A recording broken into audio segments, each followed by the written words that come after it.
Record on this computer.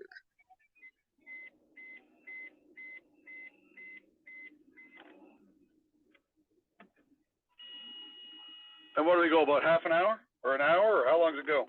We have an hour scheduled, but we definitely won't go over that. Okay, didn't know, just asking, right? Yep. Yep.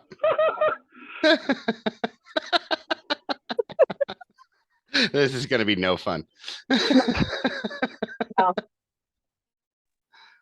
Hang on. Got it. Preparing the live stream. Obviously, I'll edit this part out.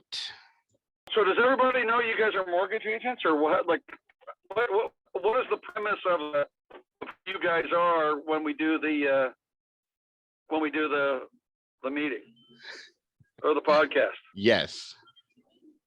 Oh, Jeff will start in just a moment.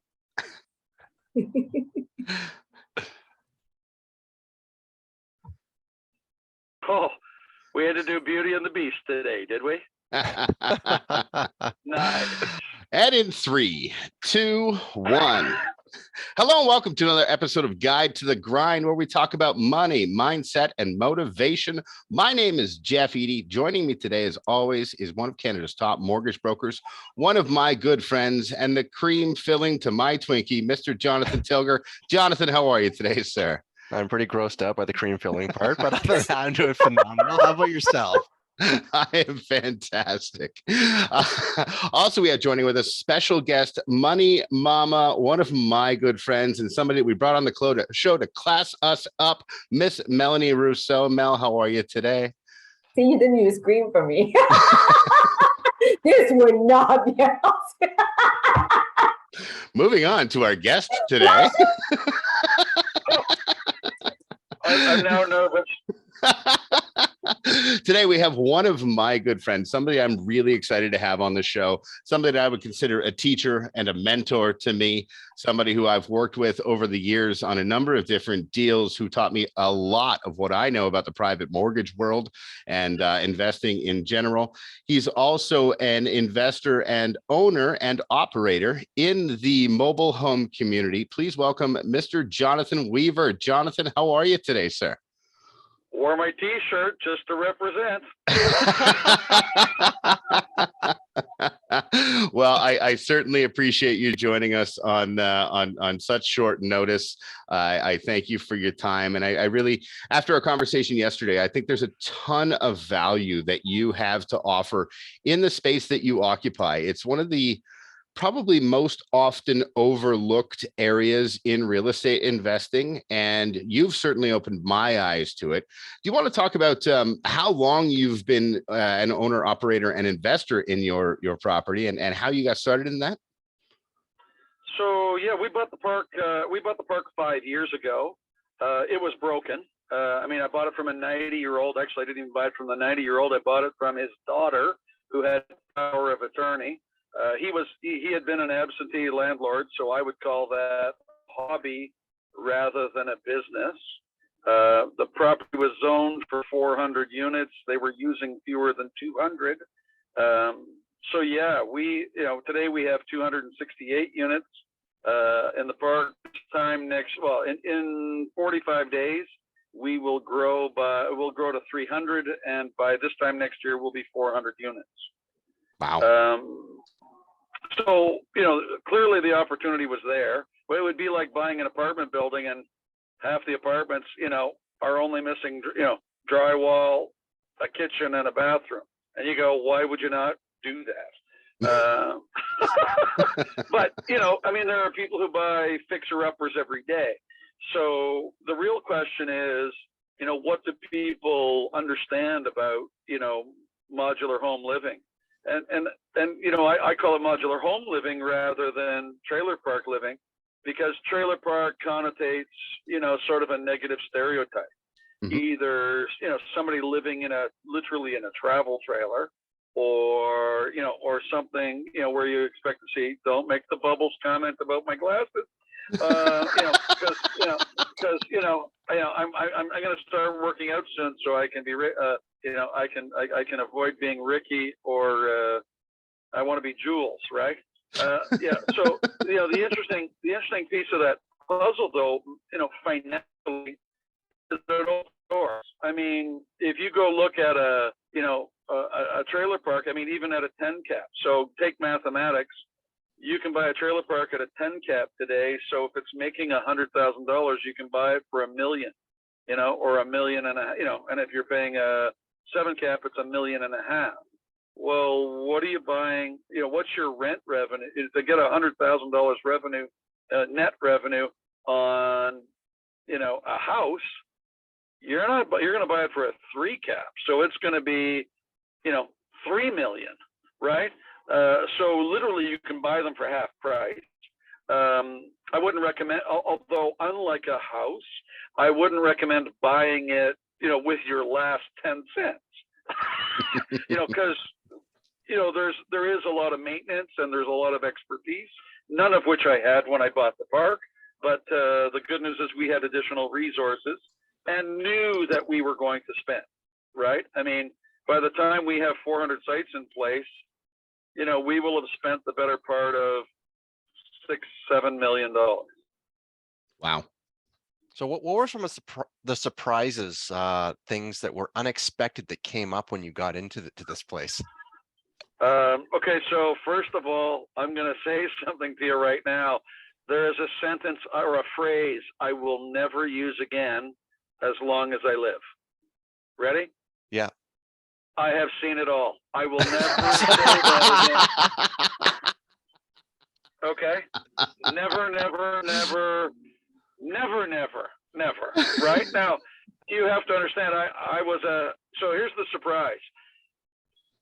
So the reason I was interested in a trailer park or a modular home park instead of an apartment building was that I didn't want to look after toilets and, stupid maintenance things. Yeah, you're in that business whether you want to be or not.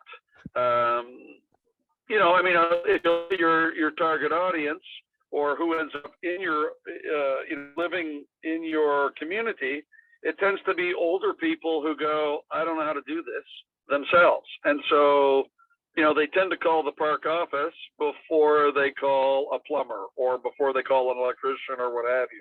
And I didn't, for whatever reason, I thought, no, we leave all that behind because, I'm in the renting dirt business.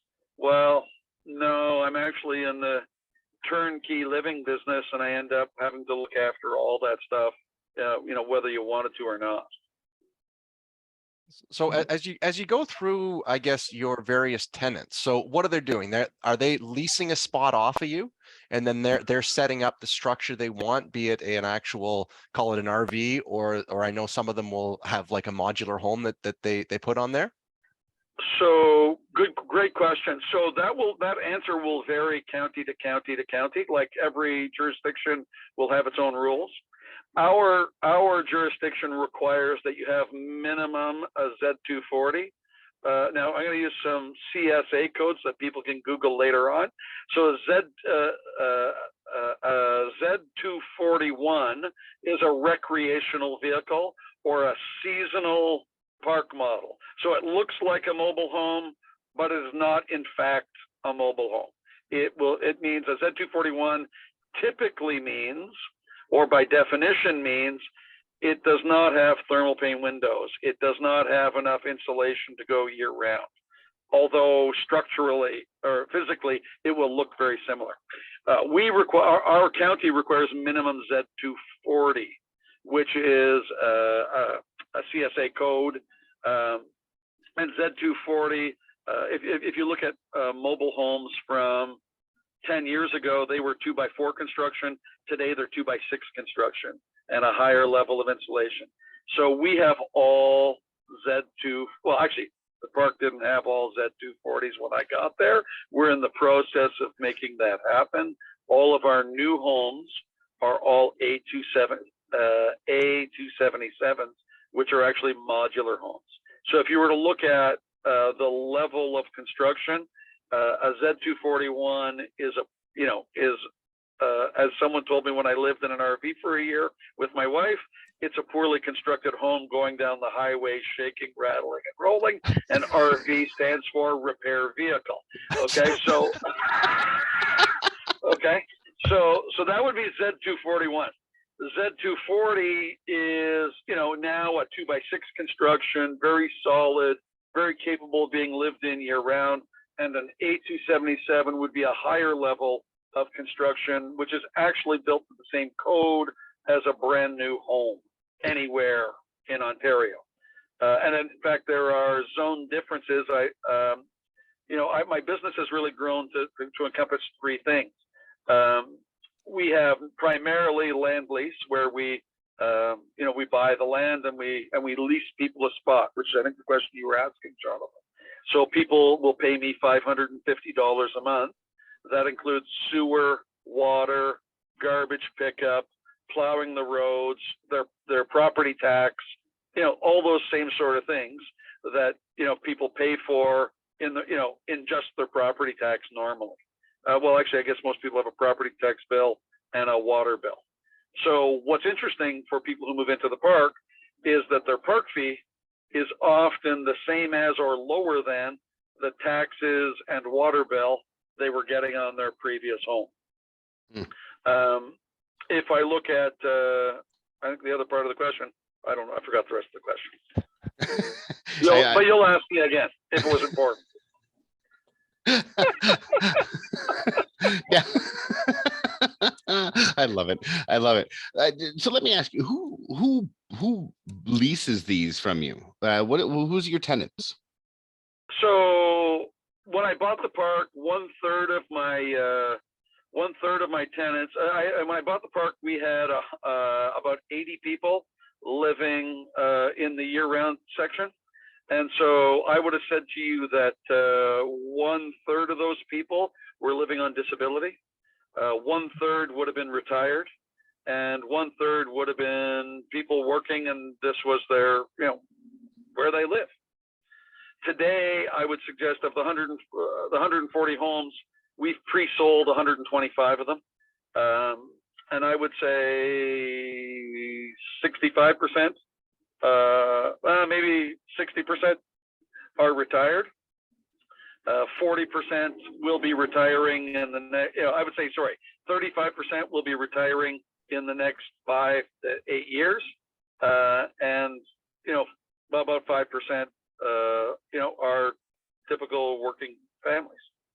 Although buying an 1,100 square foot house for $250 grand doesn't exist anywhere else in Brant County. That was going to be my next Going question. to ask, how much do they cost? That's exactly what I was wondering. And of those, I mean, you mentioned about the year-round residents. Do you have, I guess, seasonal residents as well? People who view this as this is a vacation property for them? So it's funny you say that. As of right now, most people are not doing vacation property in year-round.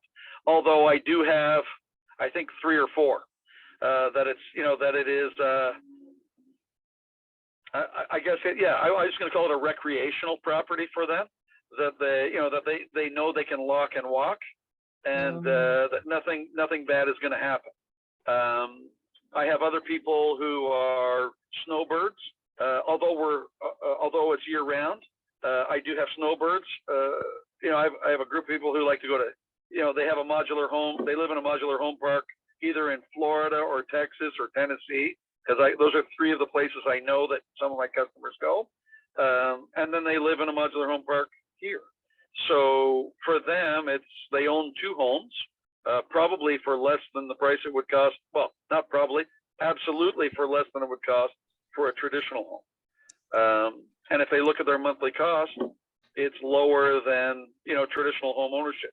So what I'm seeing is a lot of my customers are people who are selling their home in Brant County for $600,000, $700,000, buying something for between, 180 and 300 grand, and putting 400,000 or 500,000 into their investment portfolio and enhancing their retirement. And are there additional perks that come with a site like yours? Do they have like, there's a pool and things like that? Or is it just basically they got the place and that's it? So we've got a 22-acre pond with fabulous fishing. It's catch and release unless it's a carp, and there's a carp catching contest. So the largest carp gets I think it's $400. Second place is $250, and the third place is $150. And if you catch a carp, we ask you not to toss it back. If you don't want to discard it, we will. And we go down the road and feed the raccoons.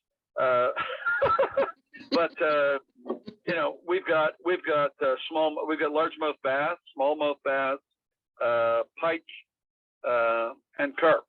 So, and I think there are also catfish. I've seen them, but I don't see anybody catch them. So I don't know why they're not catching the catfish, but our largest carp this year, I think, was 37 inches and weighed in about something like 7 pounds. So Wow. a bit of a rod bender. In addition to that, we've got a 3,400 square foot hall where we used to have it's funny, I broke the politics of the social committee and instead went to individuals who run individual events. So, there's something going on literally every weekend, and different people run different events. I mean, we do a pancake breakfast at least once a month, if not twice a month in summer. We do a summer Halloween in the park because we have those 168 summer sites today that are 100% vacation. And I would suggest that my customers in seasonal, and it's preferable to me this way, are mostly grandparents versus parents. That makes sense. Kids running around. It's that kind of further divides the different classifications of parks then, because I've been to some where there's a ton of kids running around and they kind of tend to gather in packs and run the neighborhood, which, I mean, if that's what you're looking for, that's great, but you really have narrowed down who your client is.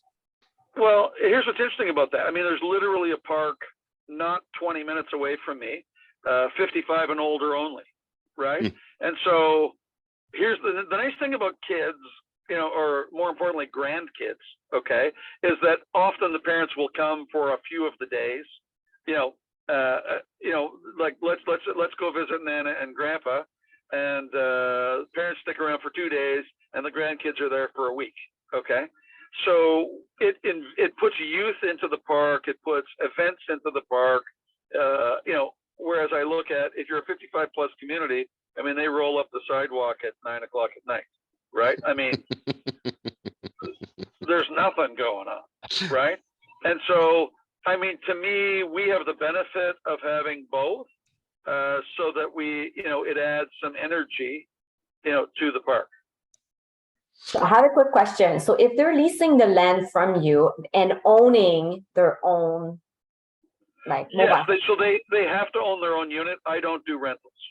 Okay, got it. But then when at resale time, if they want to sell it, I'm curious to see what your experience, what is the appreciation equity wise, and how does it work when they sell it? Like they have to have a contract with you to lease the land and purchase the unit. How does it work? So very different between summer and winter. So it's a great question. So the people who are in the 6-month park, I mean, I have a history problem, right? So I have 168 sites and I have a bunch of units that are, as old as me in the park. And we made a conscious decision not to kick anybody out for having an old unit. I mean, I looked at it this way and went, if you've been camping here for 30 years, I've owned the place for 5. Do I go, hey, your place is ugly, you need to leave? Now, there are lots of park owners who do that, and I understand why they do that. They make more money because they then force people to buy a unit from them. So in seasonal, I do not require that they buy from me. So they're able to bring in whatever they want. Now, I do still have a history problem because the previous owner let people do whatever they wanted, as was the case with a lot of campgrounds. So I have a number of people who have a travel trailer with an ATA room that was built without a permit. It wasn't legal when it was built. It's not legal now, and it will never be legal. And while the county has not enforced the law historically, we've made a commitment to the to the county that when people decide to give up their camping with us, that we will in fact demolish, the Adirums. And we have a turnover in seasonal camping of about, I don't know, 10 to 15%. So, let's put it this way, my bin bill is over $100,000 in 5 years. So it's been very good for other people. Now, the real question I think you're asking is year-round living. So we've seen significant appreciation. I mean, when I first took over the park, I was anxious to get revenue. So I allowed some people to bring units in, and I sold some used units.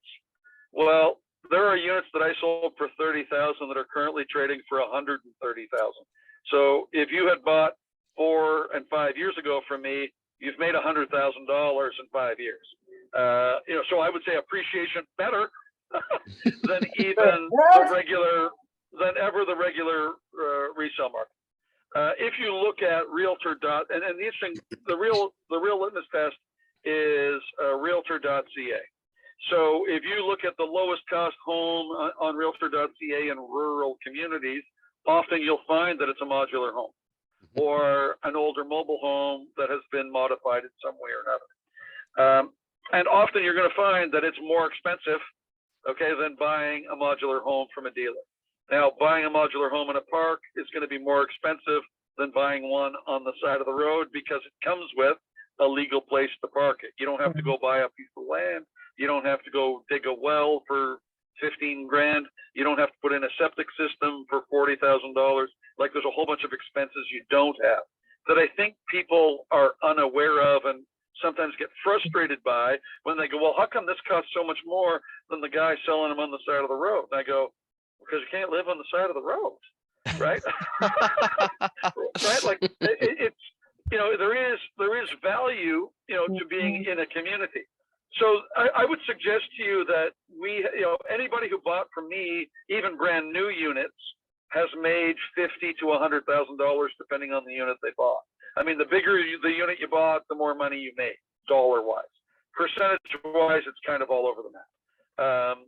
Amazing. But yeah, so in 5 years, I would say appreciation in the last 5 years has been fantastic. And I think I'm going to tell. Well, I know I'm going to tell you why.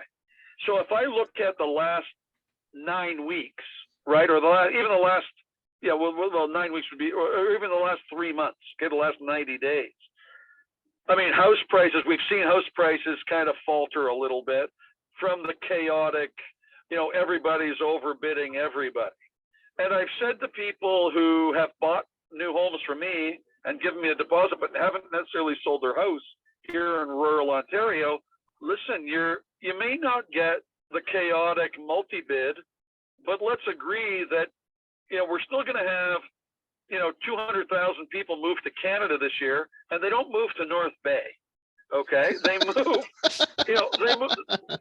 They move into the GTA, right?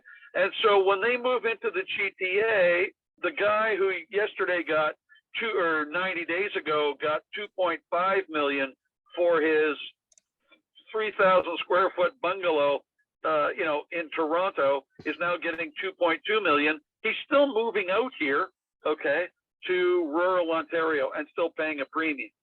There won't be multiple bids, but there's still going to be premiums. The good news is, when I say 1,100 square feet for 250 grand, yeah, if you're buying a traditional home, it's still 500 grand. Like, it's still double. So we haven't seen the dip because our price point is so low. Does that make sense? Yeah, absolutely. Jonathan, one of our viewers, actually my cousin Kathy, is asking how many people you have living there now on ODSP. I'm guessing, because I'm not privy exactly to it, although we deliver the mail, so I have a good idea. I'm gonna say we're probably 58 people. Okay, cool. Out of 400 sites, or soon to be 400 sites. Well, out of 250 year-round sites. Okay. So- Now, I have a little less technical question here, Jonathan. Knowing your background, mortgage investments, you were one of the first guys that I ever saw selling syndicated mortgages, definitely a trendsetter. What was people's reaction when you said, I'm moving out of the city and I am buying a trailer park in Brant County? Well, I'm going to use a word people don't like to hear. They thought I was retarded.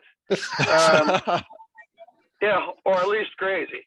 You know, by the way, retarded isn't bad, right? I mean, here, you know, it's set back, right? Like if to retard in the dictionary is to set back, and they go, wow, you're taking a step back, moving into a trailer, you know, literally living in a trailer park. And I lived in the park for what? The first 2.5 years full time. My wife did not, I'll have you know, but I lived in the park for 2.5 years full time. And we maintained another residence, and my wife would come visit me for conjugal visits and, you know, and entertainment to see where our money was going. But in real terms, you know, it's too bad. Okay, it's too bad that mezzanine financing was branded syndicate financing and destroyed the opportunity, okay, for people who currently live in a modular home park. If it were to come up for sale, you know, the perfect opportunity would be for the residents to buy the building. Mm-hmm. But since that's been destroyed, okay, you know, because people didn't understand the difference between construction financing, okay, and, you know, the revenues already here.com financing. It does still provide, though, a fantastic rate of return, right? I mean, there are people here. Well, here's and I would say the current market is the sexiest it's ever been, because when banks are charging 4 and 5, right, a private at 7 or 8 is not ridiculous. And so people can, in fact, you know, buy a first mortgage that's, you know, 70% loan to value and get paid every month. Mm-hmm. You know, a recurring revenue stream. You know, that's truer today than it ever was. And based on the price point of modular homes, you know, somebody looking to put out $200,000, find someone to put 50 grand down. Well, there's not, you know, there's frankly not a lot of risk. Particularly when there's a park owner who will work with you. So does saying that make sense? That, yeah. So saying that, my question really ties into just what you're saying about financing options. Are there options outside of private financing for people who would like to buy with yourself? RBC. Sadly for you and me, RBC doesn't pay mortgage agents, but they do a fabulous job of offering mortgages. They offer you know, a chattel mortgage for the same rate, same terms, same everything as a traditional mortgage. So I have people in my park paying 2% interest with as little as 5% down. Like, it's crazy. Yeah, back when they got it. Yeah, if they got it a few years ago. But right. there are when the rates were 2%. Yeah. Yeah, I'll just say there are some options outside of RBC as well, which I have access to. So. Oh no, that's fantastic. I was unaware of them. I'm glad you know about them. I'm happy to refer business to you because, you know, it's funny how some people just, I don't like RBC for the following reason. Okay, Jonathan Tilliger is the guy you call. Good to know. I love it. I love it. It was worthwhile for me to be on this after all. Yeah. Aside from getting to see me, come on. So I thought you were paying me to see you. Okay, so you get to see Mel. She gussies up the show. Correct. Mel, by the way, you didn't even promise me the hot chick. That was just Thanks for making us look good, Mel. So how did you deal with all of your colleagues and friends saying that you shouldn't be doing what you're doing? What was your mental process at the time? It's super simple. Ready? 400 times 500 times 12. Jonathan Tilger?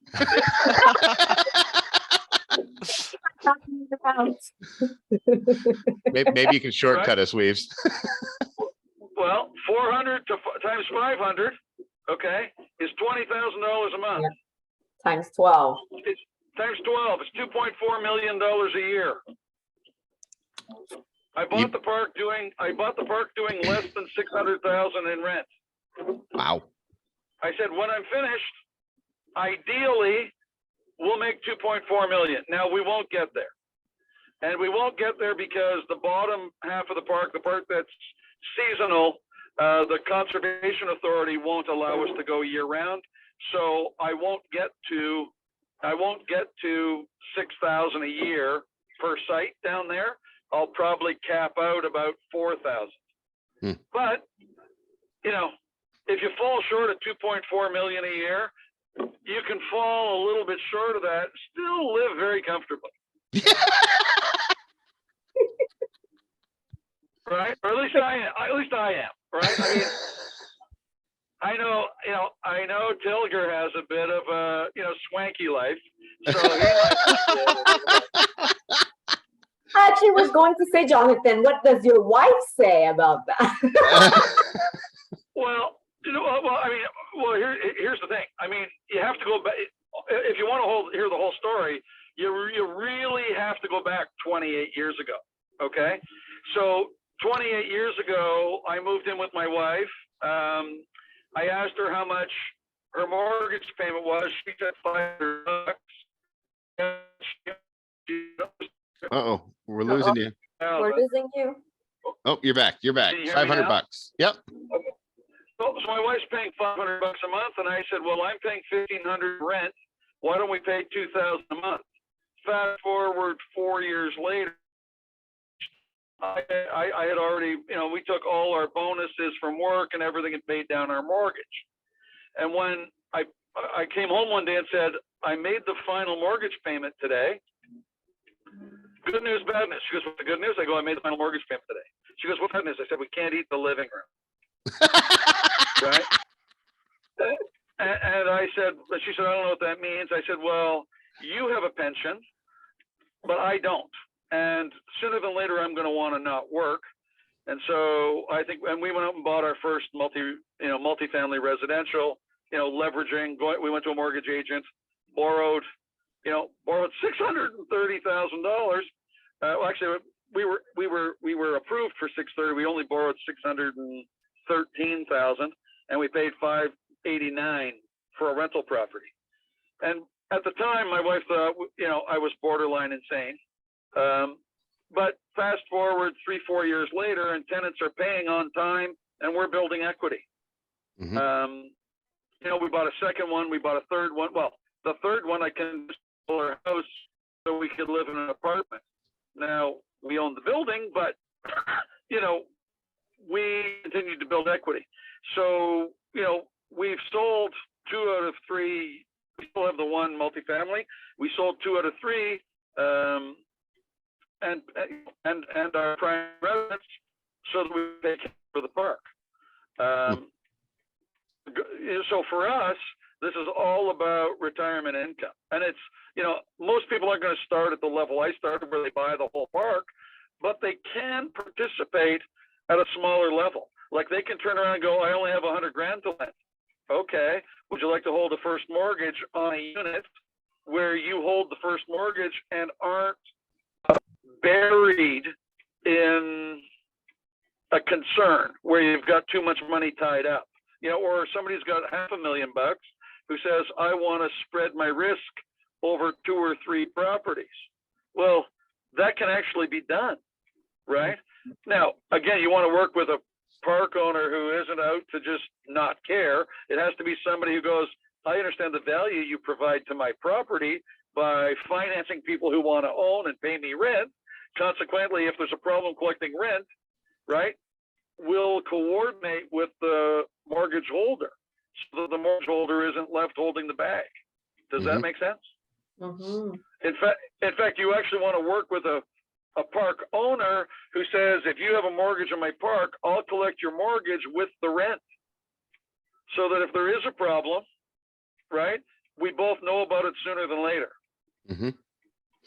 So how many revenue streams, both passive and active, have you created by buying this park? You know what's funny? I'm so glad you said revenue streams, because I watch idiots at every residential meetup I ever used to go to, okay, talk about streams. And I go, you know, 72 trickles, okay, is 72 problems that aren't worth their while, okay? What you want to have is rivers, okay? Like there's enough income coming that you care, right? Because if you don't care, you're not going to take care of it. So I would suggest I have 3 rivers, right? One is right now our rent is about $100,000 a month. Number 2 is we sold about $21 million worth of homes in the last 18 months, and we have nice revenue coming in from holding mortgages in the park and elsewhere. And does the park appreciate at a good rate? Well, the short answer is yes, because we found one that was expandable, right? By the way, a couple of key things. If people want to go out and buy a park and they go, hey, I found this cool one, like now that I like part of my business is selling homes to other parks, right? So if they're not a dealer, I say, hey, you've got 3 empty spots. Can I sell a home on that spot? And, you know, and you'll get rent, because right now you're getting nothing, right? And they charge $500 a month. I go, well, you're losing out on $1,500 a month. That's 18 grand a year. At a 10 cap, right? That's $180,000 you don't have access to. So yes, as long as you can continue to grow top-line revenue with an EBITDA attached to that, and for those looking for what does EBITDA really mean? Yeah, after expenses, right? How much money comes in? And here's the funny thing about a park. You already have a wastewater treatment plant or a septic system. You already have a water system. You already have a manager. So 3 extra sites is 18 grand fell out of the sky because there is no cost attached to it. Does that make sense? Yeah, absolutely. Sorry, you cut it in and out a little bit, but as you're going, but we got the gist of it. Sorry. So the answer is you get upside as the value, as the revenue goes up, right? And the overhead doesn't change for a park owner because you already have a fixed overhead. You have a park manager, you have the wastewater treatment plant, you have like all that stuff's already there. 3 empty sites is just lost revenue. Oh, it's something that I have to share because it's just such an interesting tidbit about Mr. Weaver is that Jonathan and his wife, Kathy, Mrs. Weaver, are co-holders of a Guinness Book of World Records record for playing the most golf courses in one year. You want to talk about that just a little? I thought you were going to say, what's the world record for? And I was going to say, my wife and I did something together and then we did. I just leave it there. But you let it bag that it was setting a record for most different golf courses played in a year. Correct. So that's how my wife and I first, when I talked about, driving a poorly constructed home, we had a 38-foot diesel pusher. That, it's so funny because I look back now, that was what, 2008. Yeah, 2008. So we bought it in February 2008, and we hit the road March of 2008. And before we left on the road, the guy who sold us the RV, the dealer who sold me the RV, Sicard, nicest guy in the whole world, said to me, "You have to buy a warranty." And I go, "Well, why would I buy a warranty? I'm only going to have it for a year." And he's the one who told me, "You're driving a poorly constructed house." And trust me, I think the warranty cost me $7,000. and I think I think we did $27,000 worth of repair. So, Oh, wow. Yeah. Wow. Wow. I very much learned that you have to listen to experts, and experts who, well, I mean, listen, there's a big difference between an expert at, Best Buy trying to sell you a warranty on your headset. Okay. That you go, I don't know, my last headset's 27 years old. It still works. I don't know why I would buy a warranty on that, versus somebody who goes, let me educate you about what you're buying and why a warranty makes sense. Right. Mm-hmm. Mhm. Which, by the way, is not unlike, to send a kiss Jonathan's way. Why would people not call a mortgage agent? The worst truth in the world, okay, is that when people buy a home in my park, there are 37 things to learn. And one of them can be, don't buy the wrong mortgage to fit your life. I mean, Jonathan, as you know, people who have the capacity to pay extra per year, people who have the capacity to pay it off, there are a number of reasons why people shouldn't sign the wrong mortgage, including, the advice I was giving, I said, yes, you can pay cash, but why wouldn't you go, you're buying a $300,000 home, get a $200,000 mortgage, you can put it in a GIC at that time and make 2.5%. Well, on $200,000, that's $5,000 a year. I go, that practically pays your park fees. So I think having a mortgage agent, and I assume, Ms. Money over here probably has ideas about where money could go and should go. And to me, that's the biggest benefit of living in a park, because you're freeing up capital. But if you don't put it to work, then it doesn't matter. Yeah. Does that make sense? Absolutely. Absolutely. And we're nearing our hour here. So I want to ask probably the one of those questions that you'll have multiple answers to. What was your biggest challenge buying this park? Oh, how stupid I am. I mean, when I say I'm stupid, I knew nothing about electrical. I know nothing. I still know nothing about plumbing. I know nothing about septic systems. I don't know, right? I don't know, right? And so the first year was literally calling people, and it's how I've cheated in life every time. So I literally called 4 guys who had parks bigger than mine and said, can I buy you and your wife dinner? I need to ask you a bunch of questions. Right? And That's fantastic. Right? And the first question, I bought the guy, and by the way, half the guys were like, dude, just come out and see me and bring a case of beer. So I would literally show up with a case of beer, right? And he'd go, okay, sit down.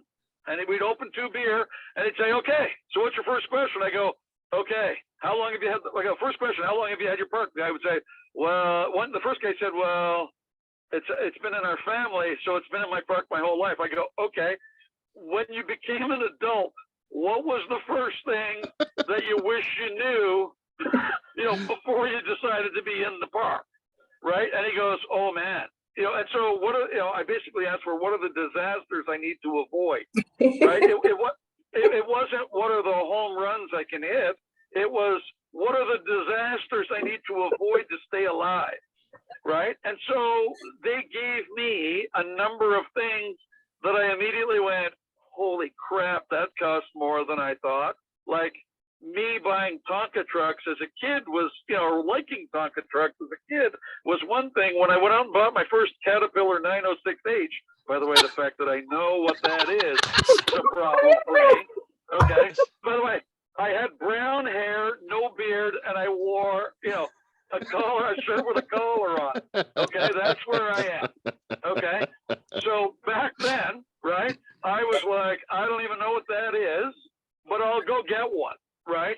And so today, to me, before people run out and buy a park, they may want to start by owning mortgages in a park and seeing, what goes on, or they might want a joint venture with someone who already owns a park and say, hey, I don't have enough money to do all of this myself, but I want to be involved as an owner.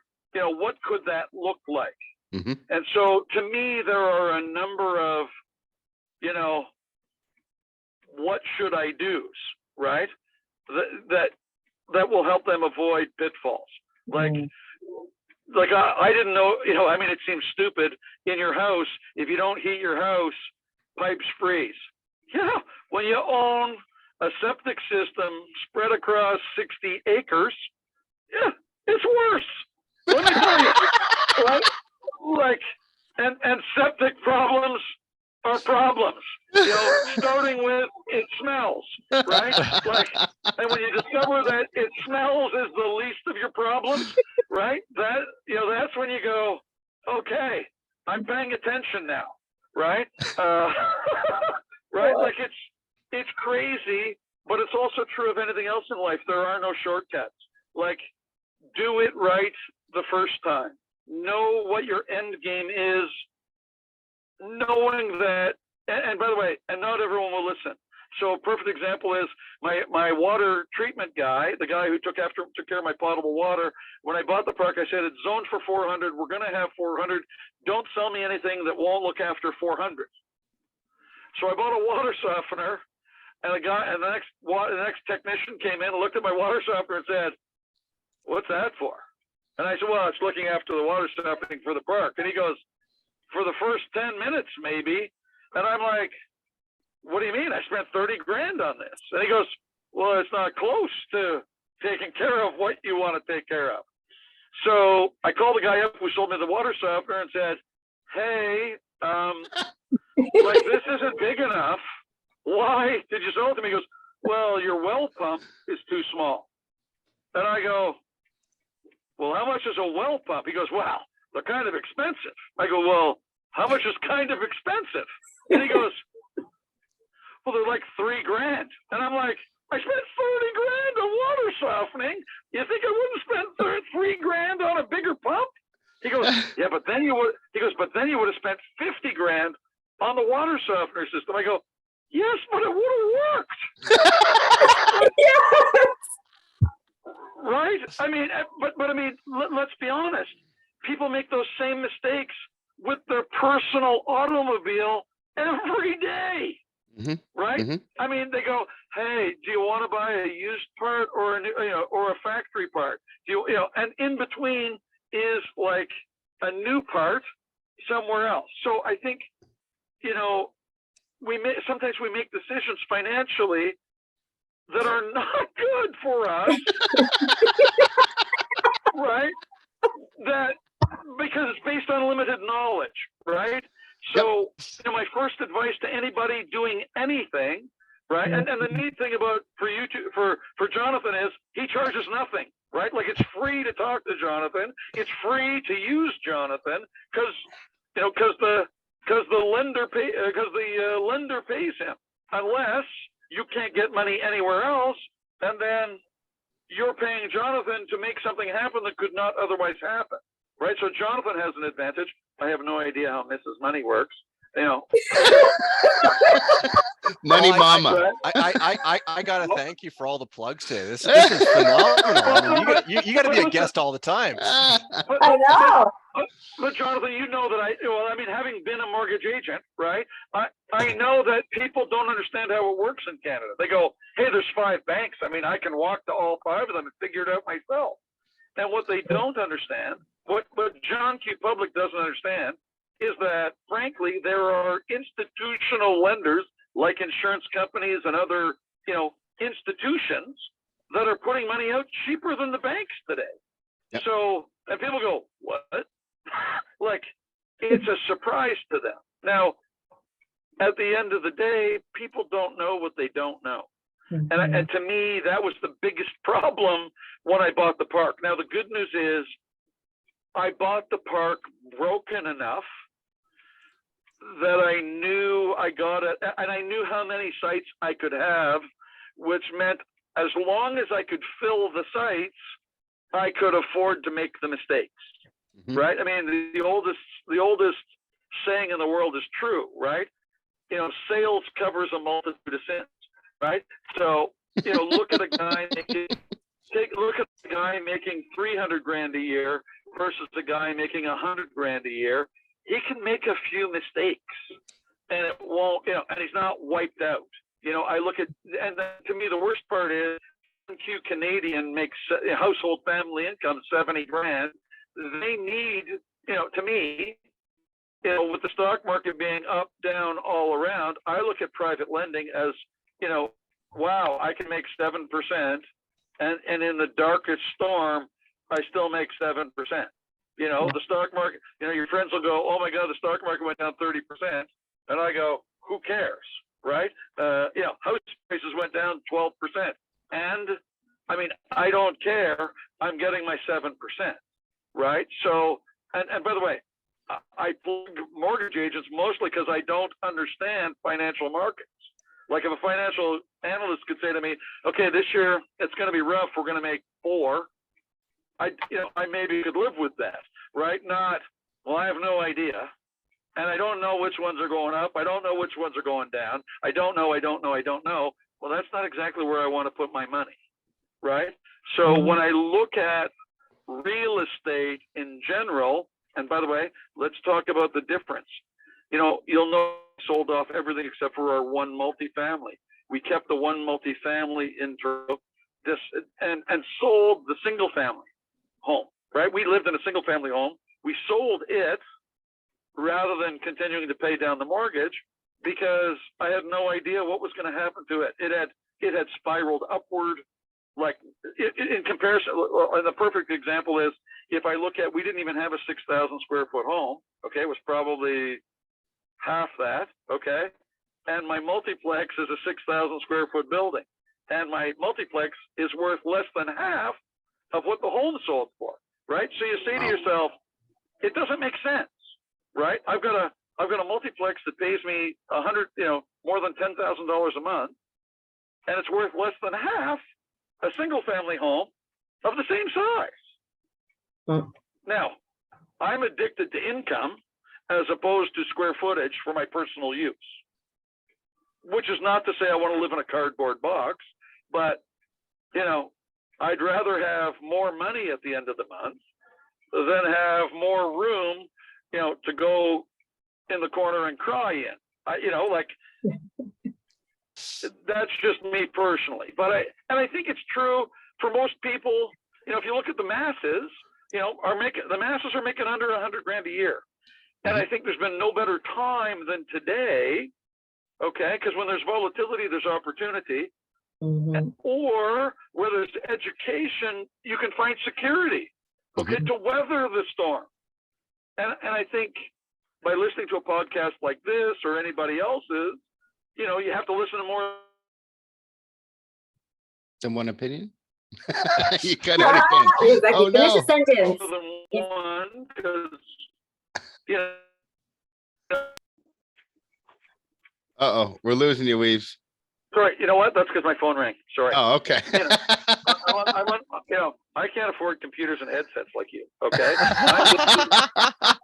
I'm busy eking it out. Okay. So I'm eking it out here. So, sorry, go ahead. What I was going to say is we're coming to the end of our hour here. Is there anything any advice you want to leave people with? And then after that, who are you looking for and how can they find you? So the short answer is, if you have financial goals, and whether you're watching this podcast or 13 others, phone the experts, and ask them how to do it. And if you're able to do it, and it makes sense, do it. Now, I wouldn't go with the first person, believe them, and automatically do it. I'd probably want to talk to 2 or 3, and if they all say the same thing, then there's probably something to it. You know what I mean? By the way, you talked about syndicate mortgages. I lost 400 grand.